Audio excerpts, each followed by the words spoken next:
اللہ کو ناراض کر کے اللہ کا بندہ عمل کرے گندا، دل ہوگا اس کا پڑا گندا اور ہر وقت رہے گا افگندہ۔ اس لیے بتا رہا ہوں کہ جو سانس اللہ کی نافرمانی میں گزرتی ہے، مومن کی وہ سانس اس سے بڑھ کر کوئی منحوس اور بری گھڑی نہیں ہے جس گھڑی میں یہ اللہ کو ناراض کر کے حرام لذت کو امپورٹ کرتا ہے۔ مومن کی سب سے بری گھڑی ہے، اور اس کے چہرے کو دیکھ لو کہ جھاڑو پھر رہا ہوگا۔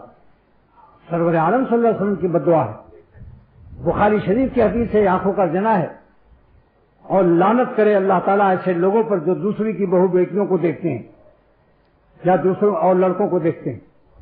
یہ لعنت ہر ایک پر ہے، تو لعنتی چہرے پر نور کا مشاہدہ ہوگا۔ تو اللہ تعالیٰ نے یہ شرط لگائی کہ اے احمقوں اور گدھو، جو میری نافرمانی میں لذت حرام کی ڈھونڈنے میں اپنی زندگی کو تلخی حرام سے وابستہ کرنے والوں اور زندگی کو مصیبت زدہ کرنے والوں، تم میرے اس فرمان کے نازل کرنے کے باوجود تم اس آیت کو کیوں بھول جاتے ہو کہ بالطف زندگی میرے ہاتھ میں ہے؟ مجھ کو خوش کرو، آسمان والے کو۔ زمین تابع ہے آسمان کے، زمین پر وہی چین سے رہے گا جو آسمان والے کو خوش رکھے گا۔